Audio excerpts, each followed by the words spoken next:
Om Swastiastu, baik perkenalkan nama saya Ketut Listia Dewi dengan NIM belakang 1190.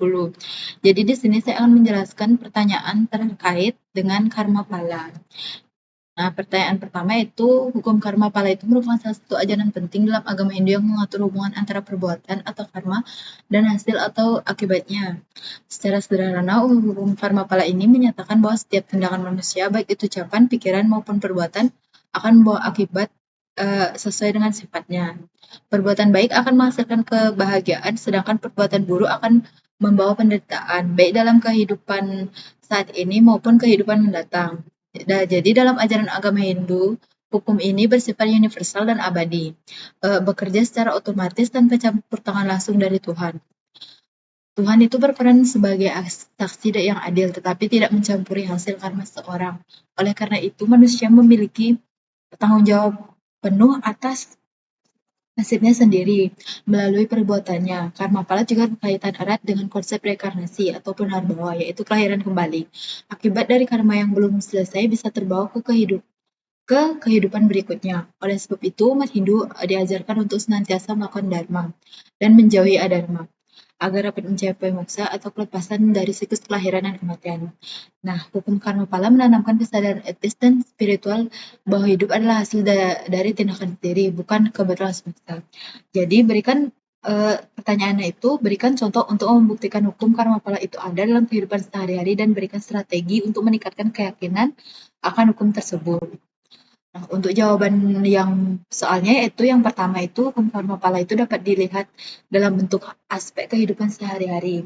Berikut ada beberapa contoh yang membuktikan keberadaan hukum ini. Yang pertama itu seseorang yang sering menolong atau membantu orang lain, seperti menyumbangkan waktu atau kegiatan sosial, membantu orang yang membutuhkan seringkali merasakan kebahagiaan.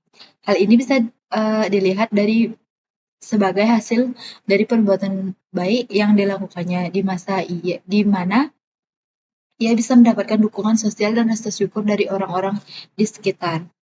Yang kedua yaitu seseorang yang sering berbohong atau berbuat curang dalam pekerjaan memungkinkan mengalami konsekuensi negatif seperti kehilangan kepercayaan dari rekan kerja atau bahkan dipecat. Hal ini menunjukkan bahwa tindakan buruknya membawa akibat yang merugikan diri sendiri. Selanjutnya itu Lanjutannya, yaitu dapat meningkatkan keyakinan akan hukum karma pala. Yang pertama itu bisa refleksi diri, yaitu luangkan waktu untuk merenungkan tindakan dan konsekuensi yang telah dialami. Nah, yang kedua itu pendidikan dan pemahaman pembelajaran, yaitu pendidikan dan pemahaman, yaitu mempelajari lebih dalam tentang ajaran agama Hindu, khususnya mengenal karma pala. Yang ketiga itu meditasi dan kesadaran, yaitu mengembangkan praktik meditasi itu dapat membantu seseorang menjadi lebih sadar akan tindakan dan konsekuensinya.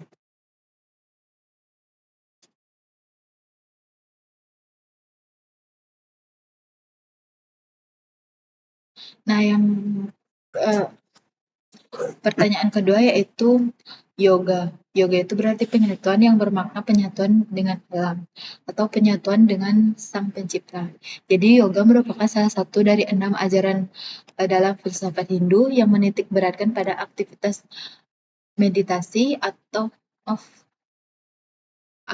tanpa di mana seseorang memusatkan seluruh pikiran untuk mengontrol panca inderanya dan tubuhnya secara keseluruhan.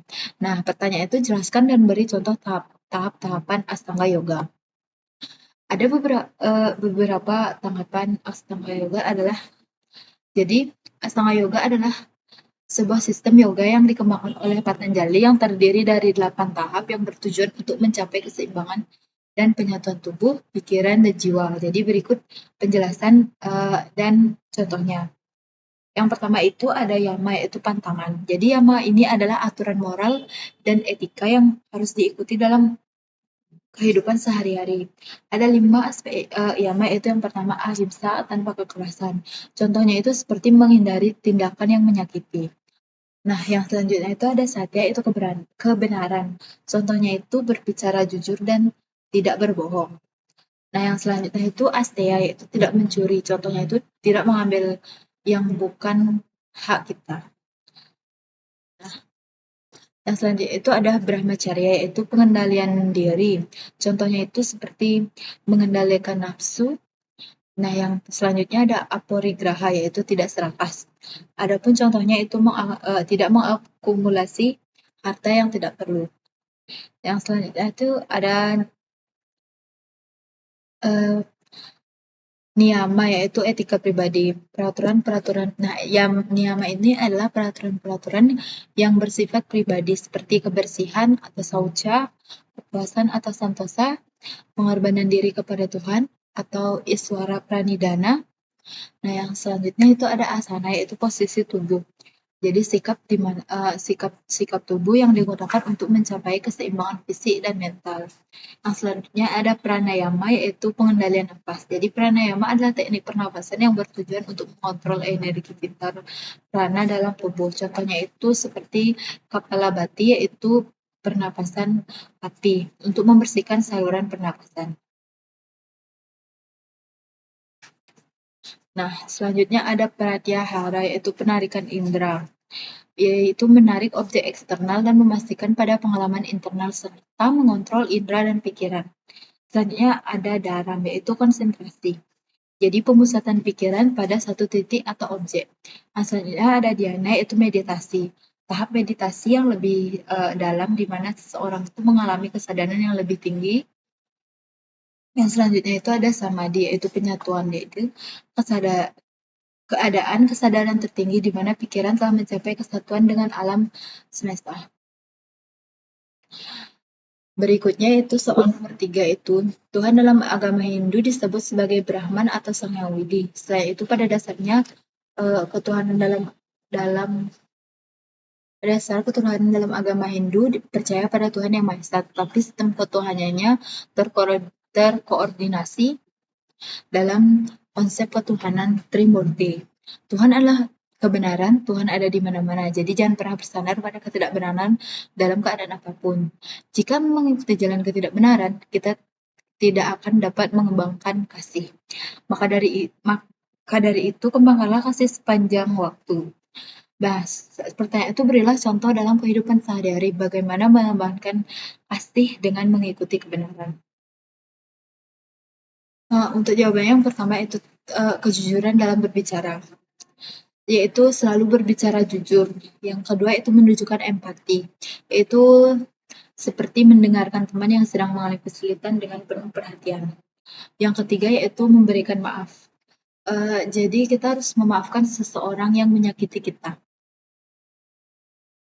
Nah, soal nomor 4 yaitu berikan contoh pengalaman hidup yang pernah kamu alami yang ada hubungannya dengan renungan berikut. Adapun perbuatan yang kau lakukan, engkau akan menuai hasil yang sepadan. Maka dari itu, harus mengembangkan moralitas dan mengesapkan nilai-nilai kemanusiaan. Ketika makanan menjadi basi, tidak ada gunanya menyimpan makanan tersebut karena ia akan menjadi semakin basi. Engkau mungkin saja bisa menyembunyikan dosa-dosamu dari masyarakat, namun engkau tidak akan dapat menyembunyikan apapun dari Tuhan. Contohnya itu saya juga pernah merasakan untuk mencontek dalam ujian karena teman-teman banyak melakukannya, namun saya memilih untuk belajar sungguh-sungguh dan mengandalkan usaha sendiri. Ketika hasil ujian keluar, saya merasa bangga mendapatkan nilai yang baik dan kerja keras. Yang selanjutnya yaitu soal nomor 5 yaitu sebelum meditasi, cuci muka, tangan, serta kaki atau Anda mandi untuk membersihkan badan dari kotoran sekaligus membuat badan menjadi segar. Duduklah dengan memakai alas dari kain, tikar, atau selimut. Posisi punggung tegak lurus dan tangan diletakkan di pangkuan dalam posisi rileks. Pejamkan mata serta tenangkan pikiran beberapa detik. Setelah itu ucapkan mantra. Jadi, jelaskan masing-masing tahap tersebut. Jadi tahap-tahapnya yang pertama itu membersihkan diri, yaitu cuci muka, tangan, dan kaki dapat memberikan rasa segar dan mempersiapkan tubuh dan pikiran untuk meditasi. Yang kedua itu posisi duduk dengan alas, yaitu menggunakan kain atau fiber untuk kenyamanan punggung tegak lurus. Mendukung pernafasan yang baik. Tangan di pangkuan itu membantu menenangkan tubuh. Selanjutnya pejamkan mata, itu dapat mengurangi gangguan visual dan lebih tenang. Selanjutnya itu menenangkan pikiran, yaitu untuk mengamati pernapasan dan menciptakan ruang yang tenang Selanjutnya ada mengucapkan mantra, yaitu untuk ucapan mantra untuk memfokuskan pikiran dan meningkatkan konsentrasi. Nah, soal nomor 6 yaitu agama Hindu itu mengenal adanya dasa awatara yang sangat terkenal di antara awatara-awatara lainnya.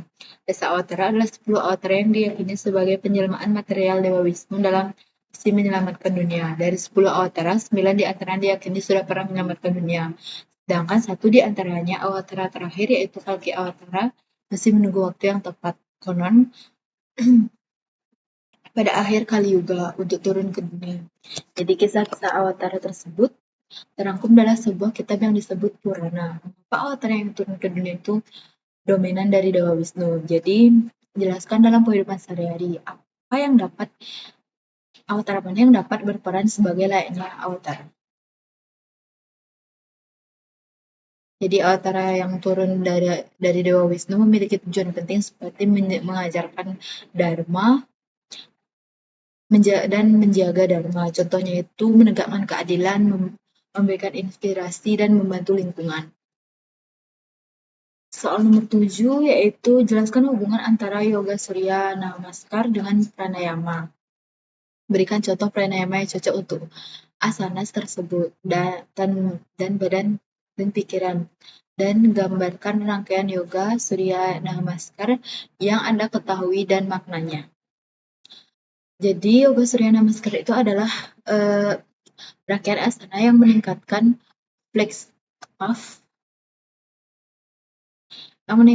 fleksibilitas dan kekuatan. Sementara pranayama adalah teknik pernapasan yang mengatur energi. Jadi keduanya itu saling melengkapi. Pranayama dapat diterapkan sebagai surya namaskar untuk meningkatkan kesadaran pernafasan. Contohnya itu yaitu nadi sadhana, cocok untuk dilakukan bersamaan dengan surya namaskar. Nah, adapun rangkaian yoga surya namaskar yang pertama itu berdiri, yang selanjutnya tangan ke atas, kaki kanan di belakang, postur tubuh staf, dada menyentuh tubuh, postur kobra, postur anjing menghadap ke bawah, postur kuda, tangan ke atas, berdiri. Nah, maknanya itu Surya Namaskar itu adalah penghormatan kepada matahari, meningkatkan sirkulasi, fleksibilitas, dan kekuatan tubuh. Nah, soal nomor 8 yaitu ide Sang Widi bahwasa bersifat wiyapaka ada di mana-mana. Jadi jelaskan bagaimana Anda itu dapat membuktikan bahwa Tuhan itu ada di mana-mana. Oke, buat jawabannya yaitu ide Sang Widiwasa itu dapat dibuktikan ada di mana-mana melalui pengambilan ajaran agama seperti berbuat baik dan melakukan bakti yang mencerminkan kehadirannya dalam kehidupan sehari-hari. Soal ke-9 yaitu berilah contoh dalam kehidupan sehari-hari bagaimana mengembangkan kasih dengan mengikuti kebenaran dari hukum karma pala. Nah, untuk jawabannya itu dalam kehidupan sehari-hari mengembangkan kasih dengan mengikuti ajaran kebenaran dari hukum karma pala ini dapat dilakukan melalui tindakan positif penuh dengan empati. Contohnya itu membantu sesama yang membutuhkan seperti memberikan makanan kepada yang kelaparan. Nah, tindakan ini akan menghasilkan karma yang positif. Nah, soal yang terakhir yaitu yoga dan meditasi adalah salah satu cara untuk kita bisa mendapatkan ketenangan jiwa, perasaan damai, dan bisa melepaskan kita dari rasa stres. Yoga dan meditasi ini bisa dilakukan oleh semua agama, bukan cuma untuk pemeluk agama Hindu. Karena sebenarnya yang dilakukan pada saat kita melakukan meditasi atau yoga ini adalah menenangkan pikiran, pemusatan pikiran, dan pengaturan nafas. Jadi, jelaskan mengapa yoga asana penting untuk meditasi. Nah, yoga asana ini penting untuk meditasi karena membantu menyiapkan tubuh dan pikiran. Jadi dengan meningkatkan fleksibilitas dan kekuatan asana itu memungkinkan kita untuk duduk nyaman dalam posisi meditasi. Selain itu juga asana menenangkan pikiran dan mengurangi stres. Jadi itu akan memudahkan fokus saat bermeditasi. Nah, praktik asana ini juga mengatur pernapasan yang esensial dalam meditasi, membantu mencapai relaksasi yang lebih dalam. Sekian sekian soal beserta jawaban yang bisa saya jelaskan. Terima kasih. Om Santi Santi Santi.